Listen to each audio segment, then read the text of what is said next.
Hey everybody, my name is Cameron McCarthy. I'm the co-founder and CEO of WESTOCK. A little bit of information about me before we get started. Wanted to give a little bit of background. So I've been in the CPG space and retail space for the past several years. I've worked with a variety of different brands, always on the sales side of things. So actually out of college, started off as a rep for Nordstrom. I tell everybody, like, if you can work in retail, Nordstrom is the best place to get your sales chops kind of honed in. Loved it. Came from a family of people that worked in retail and mostly bags, small leather goods, handbags, clothing.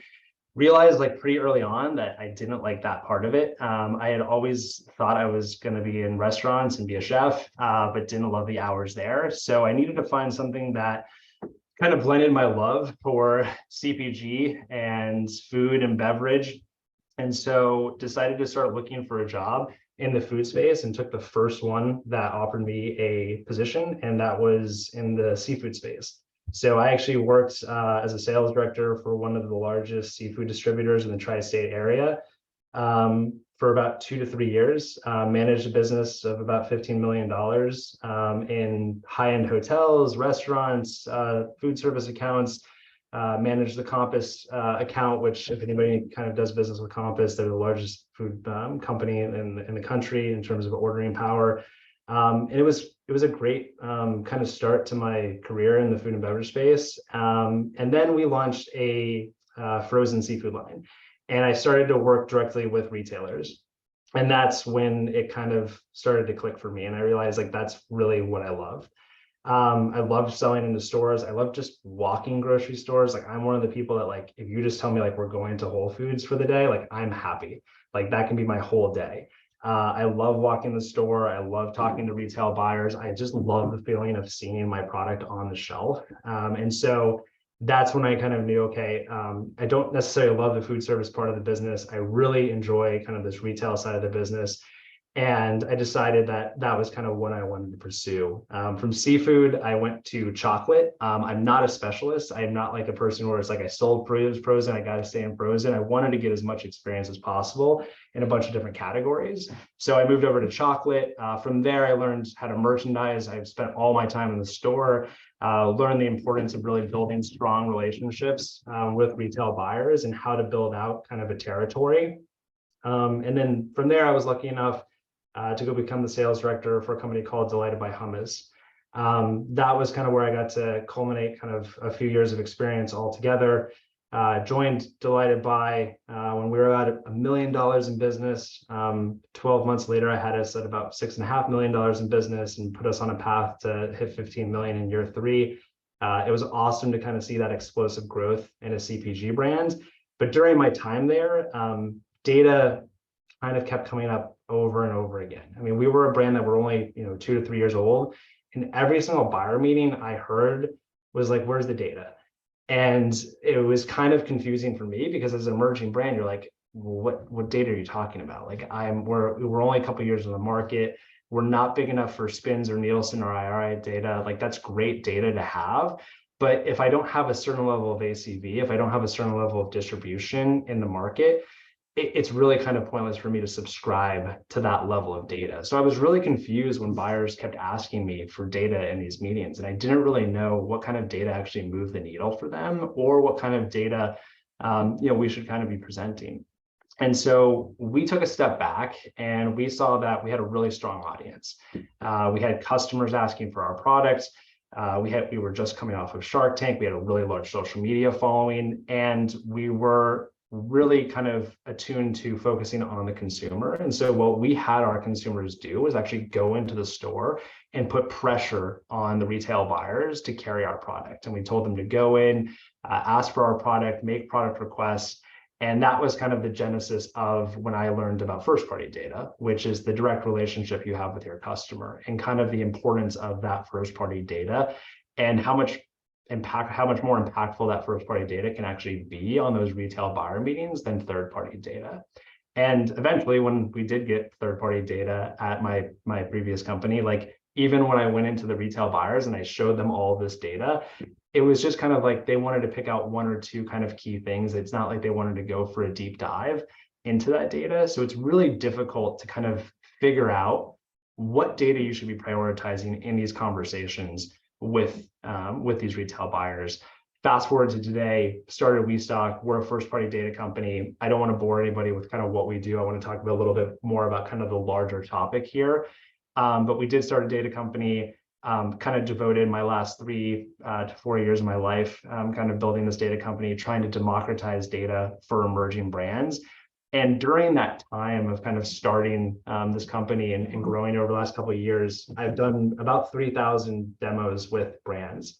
And before I start every demo, I ask the brand, like, what's your brand story? What's your pitch? And to kind of present to me before I present to them as they would to a buyer. And one of the things I always see is that they start talking about themselves, the reason why they started the company, and their product. And a lot of times brands just don't realize that there's a big difference between your brand story to a consumer and what they want to hear, and the brand story to a buyer and what they want to hear. And it's really important to be able to separate that out. And usually the separation point and the difference in those two stories is data. The consumer wants to hear that, like, your kid had a bad reaction to a product and you found out that they have a gluten intolerance and that's why you started a gluten-free brand, right? Like, the consumer wants to hear that story.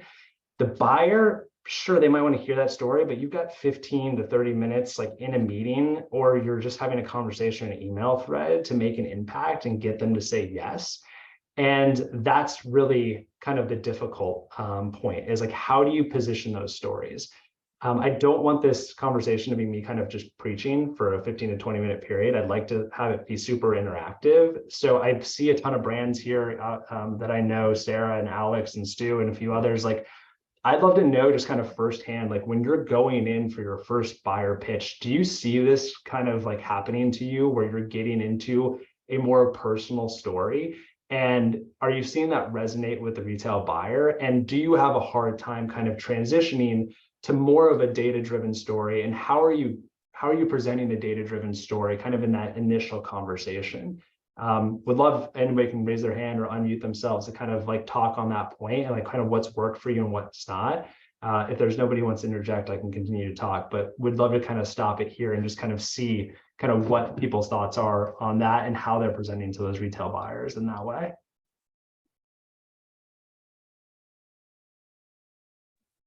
Hey, Cameron. Hey, how's it going? I'm founder and CEO of Drink Barcode, a plant-based adaptogen water. Anyways, I mean, you nailed it. And I think my sales manager is on this call, but we're still trying to button up just, the balance of both. You get 10 minutes, with like a fresh market, and, how much do you sink into why the product exists? How is it different than the other hydration products and sports beverages and other functional beverages on the shelves?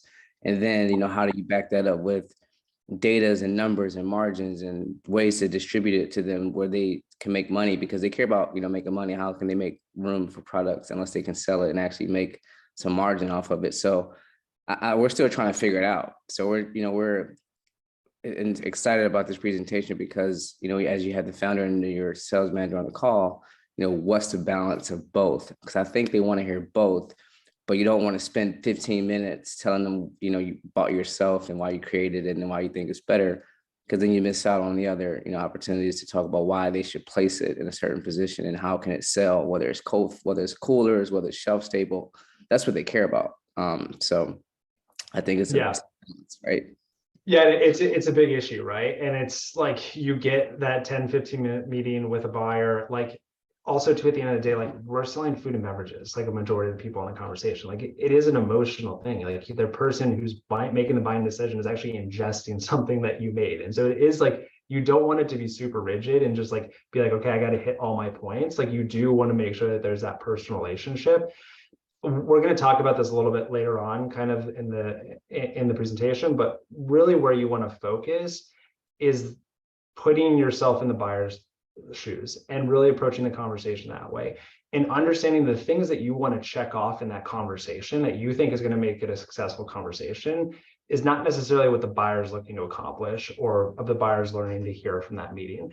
They've got a certain thing that they're trying to understand that's going to de-risk their buying decision. And they're not necessarily wanting to leave the meeting saying, oh, I love this brand, I need to have it. They're looking to leave the meeting like, oh, that's a brand that's going to work with me, that's going to support me. And that's like, it's not a risky decision to make. Like, these are people that are just making business decisions and it's their livelihood too. And so we're going to talk about kind of like what to really focus on and highlight to switch that conversation, because it is important to make sure that at the end of the meeting, you're leaving just making that buyer feel really comfortable that they can make that decision to bring your product on. And Cameron, would you say there also is a difference between an in-person meeting and like a Zoom? Like, I feel like if it's in person and they have samples, it's more conversational. You made it that far versus, okay, I haven't tasted your product. I haven't even seen it. This is the first time I'm seeing it. And by the way, you're one of 20 for today. How do you structure that time? It's like different. Yeah, so I if I send samples to a buyer, I tell them not to try it until I'm on the Zoom call with you. Like, you need to frame your samples. Like, you're sending them to their office or to their house and they're getting lost with other samples. Like, I remember, like, we used to sell salmon burgers in my first job. And like, I used to send out samples and they'd be like, yeah, we tried it, we didn't like it. And it's like, well, how'd you have it? It's like, well, I just heated it in the microwave and then I ate it. It's like, okay, was that how you eat a hamburger? Like, no, you like put it on a bun, you have ketchup, like you actually like make it into an item. Like, that's how we present it to you if I was in the room with you sampling it. So you need to like make your sampling process foolproof so that they're sampling it in an ideal way. Obviously, if it's just a beverage, right, it's pretty simple. But if you have a prepared item, it's a lot different.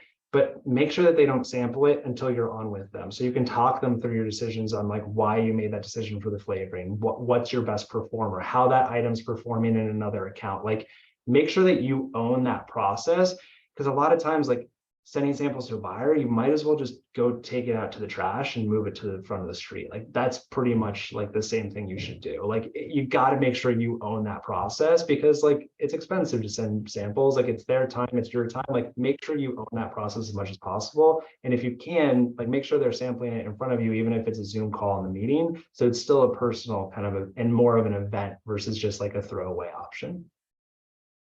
I see we have somebody with their hand up. I think I'm the host. So actually, Adrian, if you could just unmute them for me, that'd be great. Hey guys, can you hear me? Yeah, you're good. So as a super young brand, like, the market opportunities often feels like what I'm selling as much as our early exciting traction. Do you have just any advice about, doing the market opportunity slide? How much depth do you buy the research? Do you just take the headlines of the size and your angle on it? Do you have resources you use? Like, you go on to Fiverr and find the guy in the Philippines to do like 100 hours of research on it? How do you approach it as a young brand?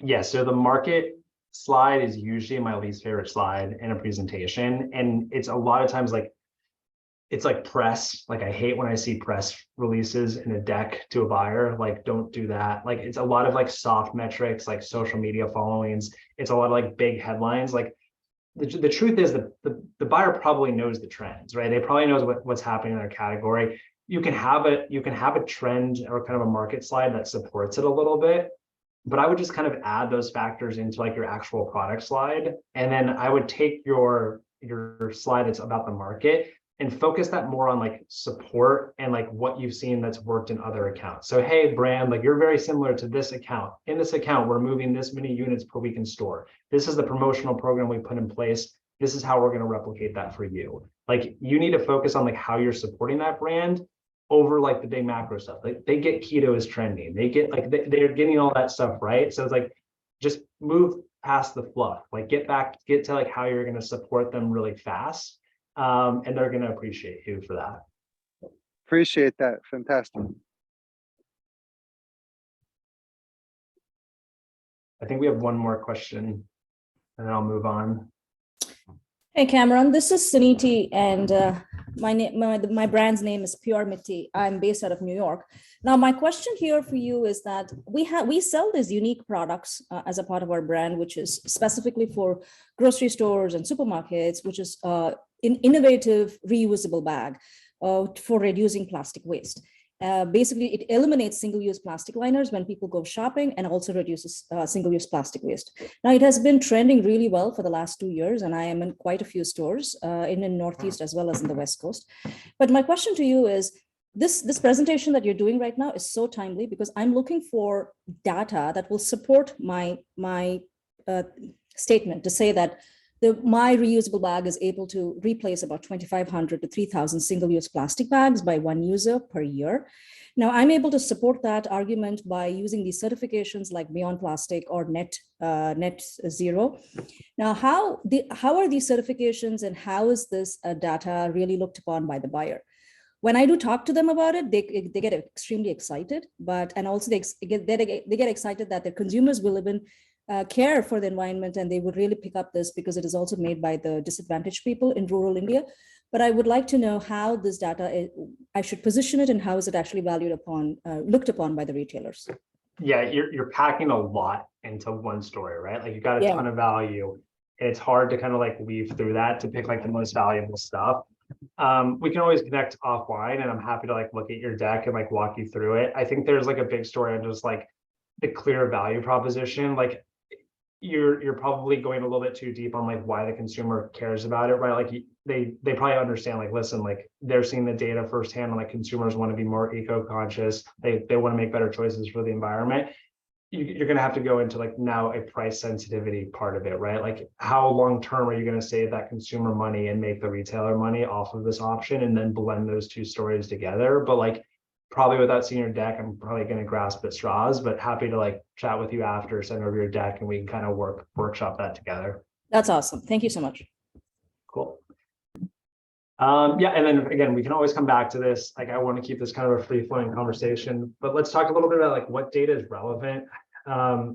Stay away from vanity metrics. Like if I see one more Facebook heat map in a pitch deck, like I'm gonna lose it. Like make sure you stick with like really like meaty metrics. Like you want to make sure that you're like telling the buyer, again, like you're de-risking their decision. You're not selling your brand to them, you are de-risking their job. Like that's how the tone of the conversation has to be.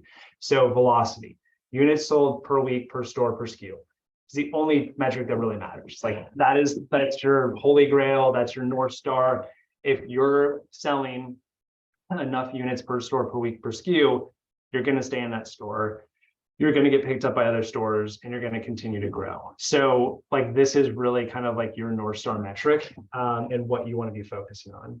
A few things to understand is like you really want to understand the baseline for the account and what they expect the minimum velocity to be. So when I sold hummus, like Walmart, my minimums were 8 units per week, per store, per SKU. And Target, it was 4. And so I might be doing 5, and that's great for Target, but I'm in danger of getting pulled off the shelf at Walmart. And so you not only need to understand what your velocity is, you need to understand what your velocity is in that category, in that certain retail channel. How does it differ from an independent account to a large big box retailer? I would think most of the brands here are emerging brands. So you're probably like, how do I even get this information? Like your local DSDs, like the distributors that you're working with, should be able to give you like a sales report on a weekly basis. A lot of your independent accounts will likely give you that sales report as well. When you start working with bigger accounts, you'll have to pay for that data. But with the stage where I think most of the brands are right now, like just ask for it. Like the retailers are going to be excited that you're asking for it. The distributors are going to be excited that you're asking for it. Like just let them know you need to understand what your velocity is, so that you can then better understand how to increase that velocity. You also need to understand that when you do a promotion in store, okay, well, how many units did you not only sell during that promotion, but then what was the increased velocity the week after? Did customers come back into the store after you had ran that promotion? If you ran a tasting or a demo, like also that as well. You need to understand like what in-store strategies you're running that tie back to this number. So you're not only going to tell that retail buyer like, yeah, you should carry my product because I'm selling 8 units per week per store at a similar store, and I know that I'll do that number for you. You have to go to that buyer and say, hey, this is what I'm selling from a velocity standpoint. This is the strategy that we have. This is the lift associated with that. And here's the playbook that I'm going to replicate for you and your account. The buyer cares more about like how you're going to support them with trade promotion, consumer engagement, in-store activity, more than they care about the personal story, the brand, and how the product tastes. That's really the main focus, and that's why velocity is kind of that guiding light. Sales growth. So like, what's your percentage increase in the category? Like when you take over shelf space, like how are you staying on the shelf? What's your sales plan? Making sure that you have a strong amount of trade spend that's dedicated to you staying on the shelf. And then consumer engagement. Like a lot of you are building really strong audiences online. You have really strong social media followings. You have friends and family that love the brand. That's part of your retail strategy. Like omni-channel is the future. Omni-channel is the key. So how are you going to blend your online followers to your in-store strategy? If you have a ton of Instagram followers, if you have a ton of Facebook followers, what's your plan to get those customers active and engaged and into the store? Because if you can promise that new retail buyer that you're also going to get new consumers into the store, and sorry, my furry coworker is barking in the background, like that's a big plus for the brands. And a ton of the brands that get placement into these stores are the Midday Squares of the world and the iOnes of the world, who like you see them always active on LinkedIn with really big audiences. And that's because the buyer knows, like, if I carry that item, I'm going to see sales growth in store. Give me 1 second. I'm going to close my door.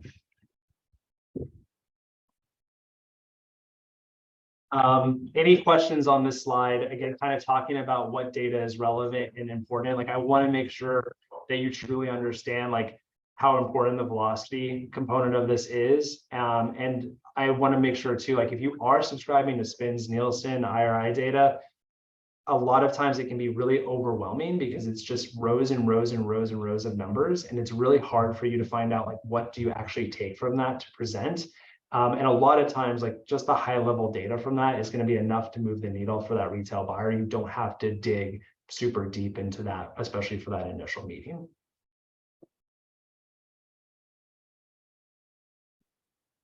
All right, cool. We'll go into first party data.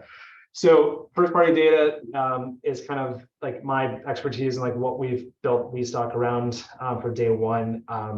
If you're not collecting first party data from like day one of your business, like you really are missing out. First party data just basically means there's no middleman in between you and the data. You're collecting all that information yourself and you're using a tool to collect that from your consumer base. It's really expensive to get Spins and Nielsen data, right? It's really hard 2 to 3 years into your business to make tens of thousands of dollars for purchases towards data. Like, but you can make much more affordable decisions around first party data. So what do I mean by that? Like your online sales data is definitely crucial. Understanding like where your customers are buying your product, understanding like, are they repeat ordering, being able to articulate that to the retail buyer. I will say there is a caveat here.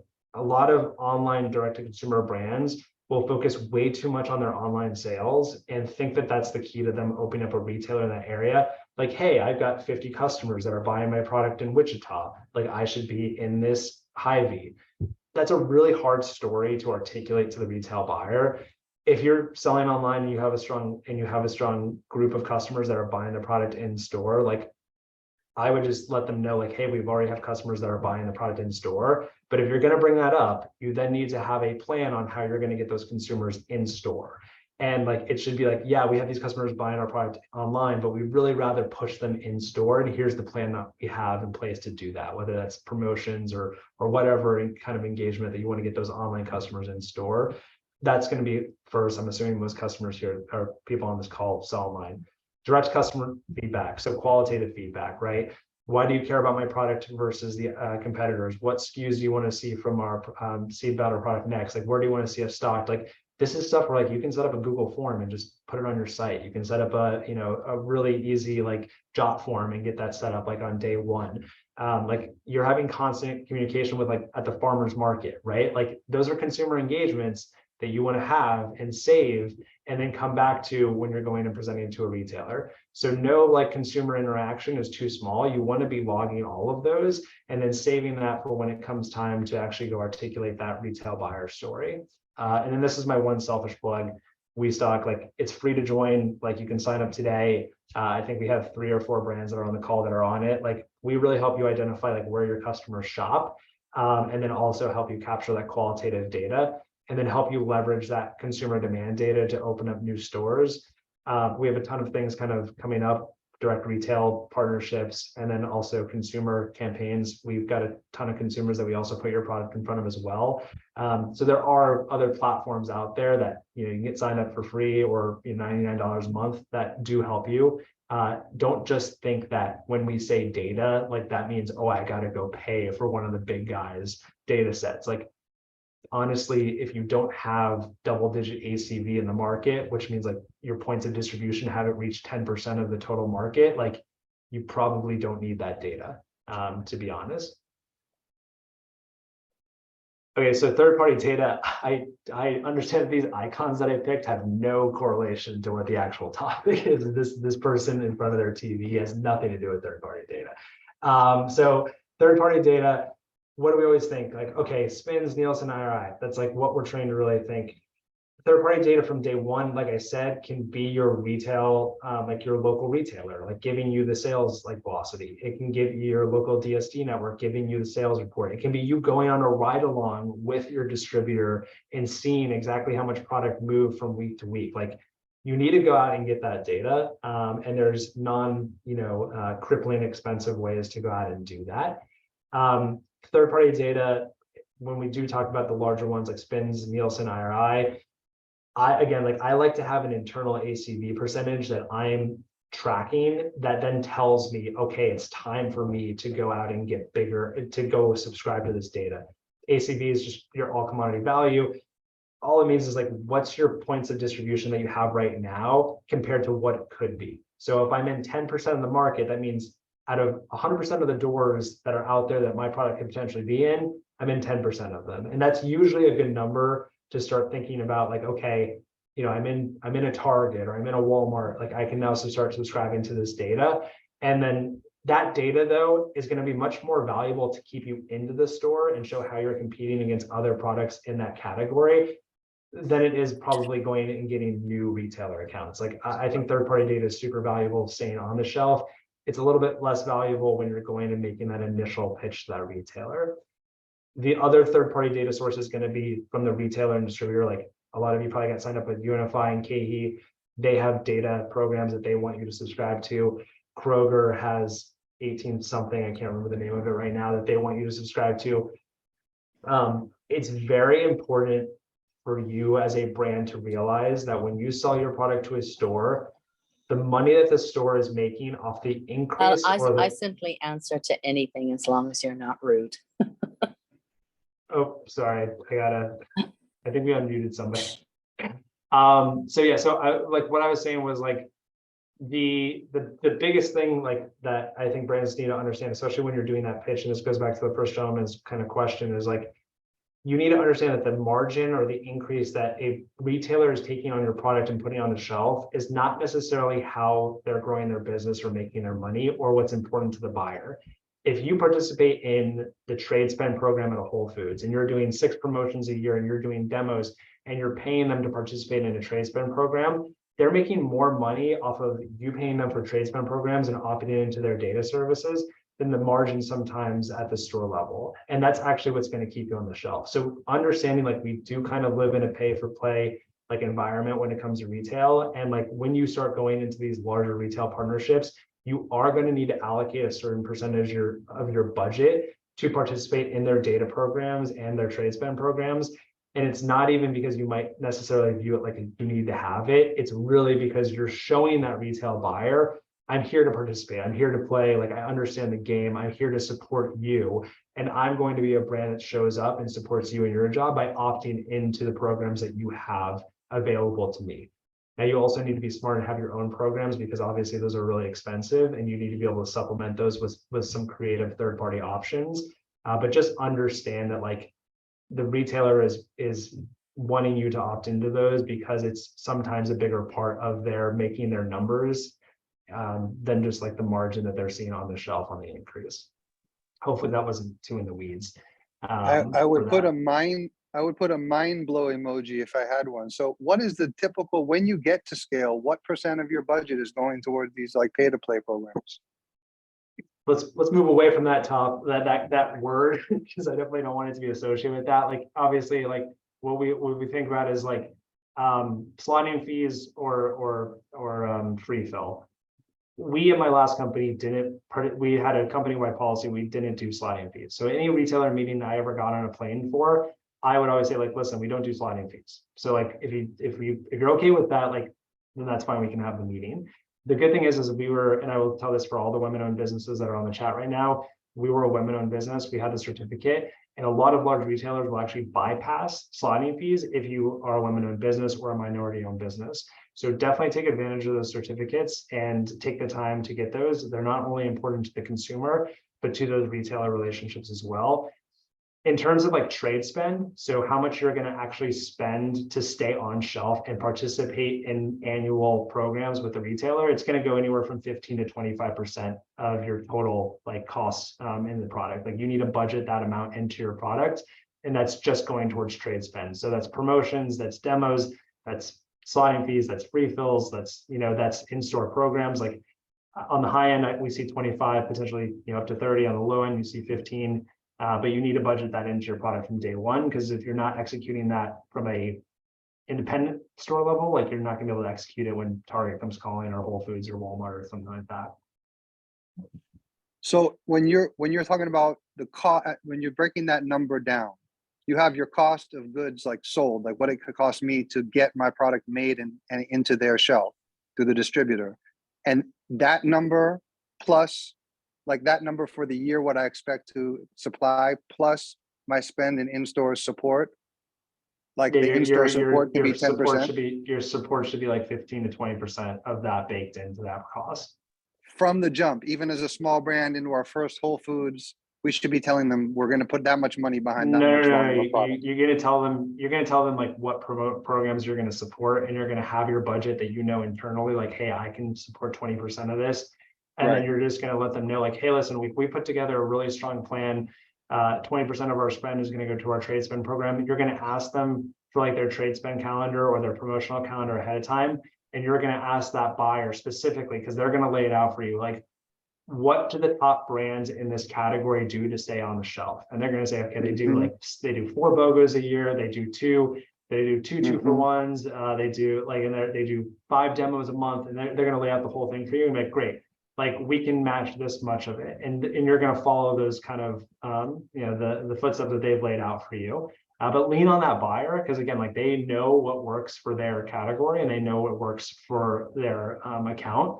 But once you start doing it for a few accounts and you start realizing what works and what doesn't work, you can get very like kind of set and like, listen, we're willing to participate, but we know demos work best for us. We're going to double down on demos, and this is like how much resources we're going to pour towards that. So again, like, you just want to make the story about support, and then you want to be logging in all that data on like, hey, we know every time we do a demo, we see a 20% lift. So we're going to increase our demos by X%, and we're going to really throw all of our support, towards your account this way, and just make sure that you're having an open and honest conversation with them.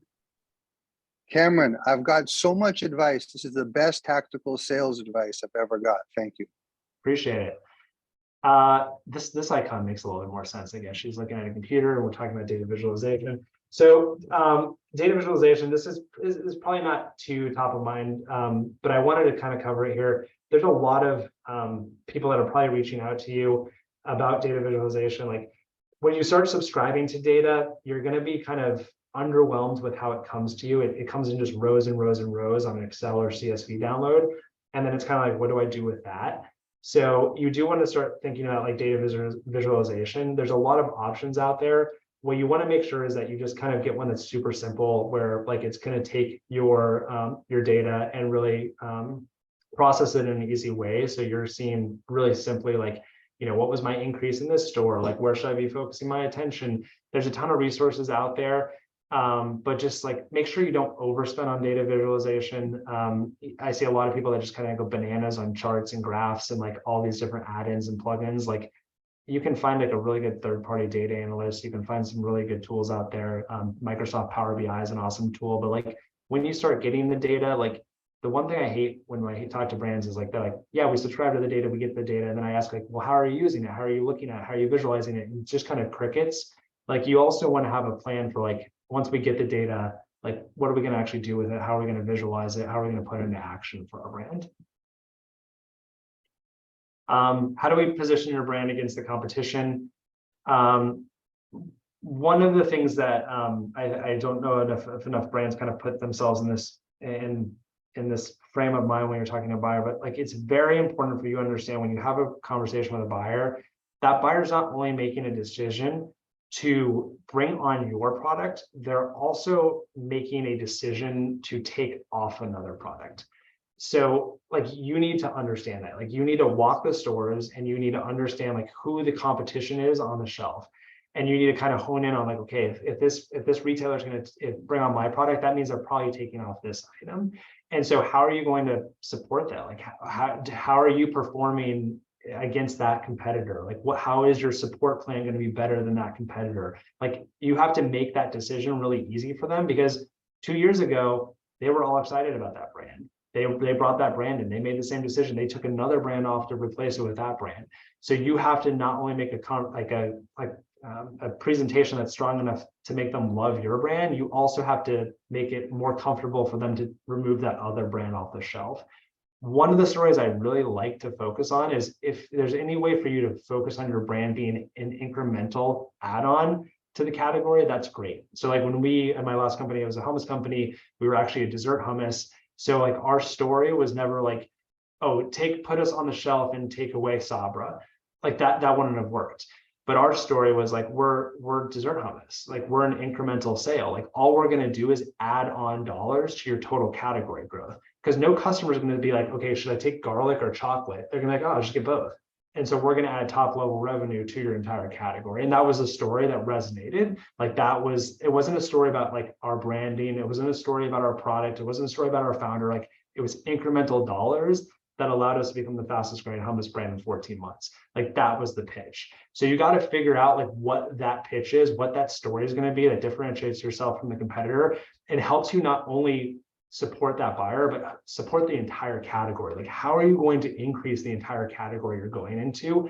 That's the story you need to frame when you're talking about your competitor, not like flavor, my story, like personal stuff. Like it's just coming down to business and support and the data that supports that. I saw Alex, who wrote, what are the visualization options free and paid WeStock suggests? So paid, like Crisp is a really big one that's out there. Bedrock is another big one that's out there. Honestly, though, I would say if you're an early stage brand, finding a third-party data analyst that's out there that maybe does like some side work and works for a bigger brand, like is the best thing. Like just get, the same way you can find a fractional sales hire or a fractional COO, just go find a fractional data analyst. Like they're going to help you kind of walk you through the data, because some of those other platforms, they're just going to be too much. Like you just don't need all of that right now. You just need someone who pulls a few insights, can make a few graphs and charts and presentations for you when you need it for a retailer. And also too, I think we're going to launch a visualization component to WeStock probably by Expo West. So you can kind of stick around for that. I'm sure we'll be priced pretty competitively. Just to kind of summarize, and then I'd love to open up the last kind of 20 minutes to questions. I know I kind of chatted a little bit longer, but prioritize first party data from day one. Collect the data, collect every single conversation. We as founders tend to really highlight the positive conversations. If you're at the farmer's market and one person tells you they love the product and 10 other people like are kind of iffy, you're going to remember that one person, and then you're going to base all your future decisions off that one positive kind of interaction. You need to collect the data. You need to make sure that it's unbiased, and then you need to be able to come back to it. Jot form, Google form, WeStock, like free options are out there for you to capture that data and organize it in a really efficient way, but you need to capture it from day one. And then really focus on building strong relationships with your distributors, with your DSD network, with your independent stores, with your small chains. Get that sales data, get into the store on a Monday, and then go the next Monday and see how many units were sold. Like build out that velocity number, because that is your North Star, and that's 100% how you're going to build out your whole sales strategy. Craft your pitch around how you're going to support the buyer and the account. Like that's the key, right? You want to make sure that you're supporting that buyer. You want to make sure that you're supporting that account. You're not necessarily selling your product and your personal story. You're selling how you're making a de-risking decision for that buyer, and you're getting them to make that easy yes.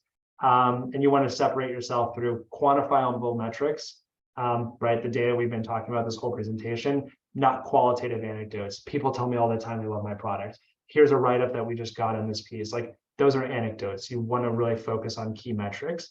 And then as you grow, like, have those internal metrics where you know, hey, listen, when we hit this number or we hit this account, that's when we're going to start applying for larger data sets. Spins, Nielsen, IRI, they're all great.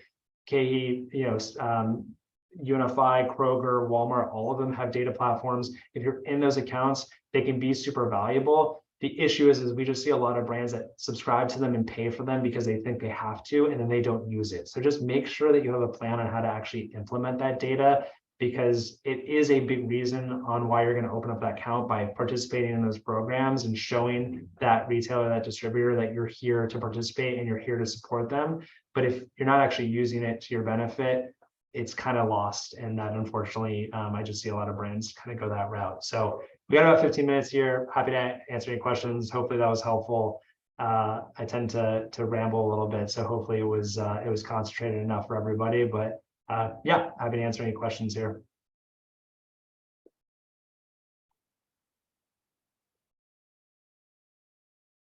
Daniel, I'll definitely shoot you an email. I'll take you up on the free tea offer.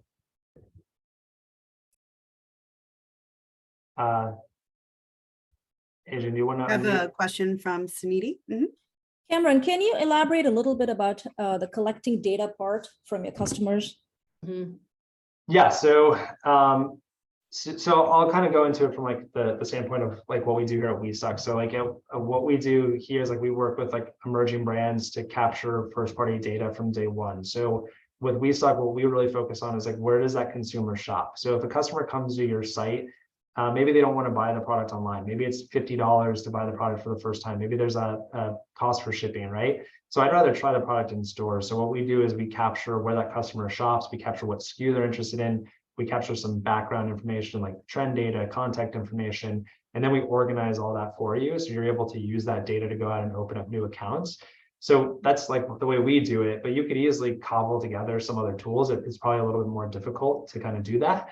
But like, you really want to just understand your customer. Why are they picking your products? Like you talked about, like, the eco part of it. Like, is there a cost part of it? Like, why are they picking your product over, a product that people have been going for 30, 40, 50 years, right? Like, how are you going to change the psychosis there in the consumer? Like, whatever you need to capture to make your story stronger, like the tools are out there to do that. You just need to kind of prioritize it.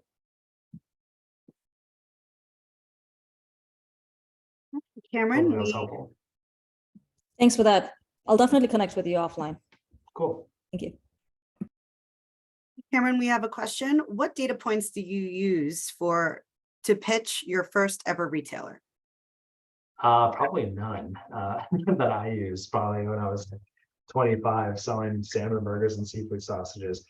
I think for us, like when I was first starting to sell out, I was focused a lot on, and it came up before, like on like the overall trends. Like we were selling seafood, like frozen seafood, like patties, right? Which doesn't sound very appetizing, but it was actually pretty good. But like we were talking about like, oh yeah, protein, like that everything's going like high protein, low carb, like this is where we're positioned to win. We were trying to tell like a much larger kind of story about trends in the market, and that kind of got lost. Luckily, we had a good tasting product, and people gave us a shot, and we were there to be able to support them with solid trade spend program. But like, I think that's what I was focused way too much on versus velocity, how we were performing, how we're actually going to support your store, and kind of those more tangible data points that a buyer can latch on to.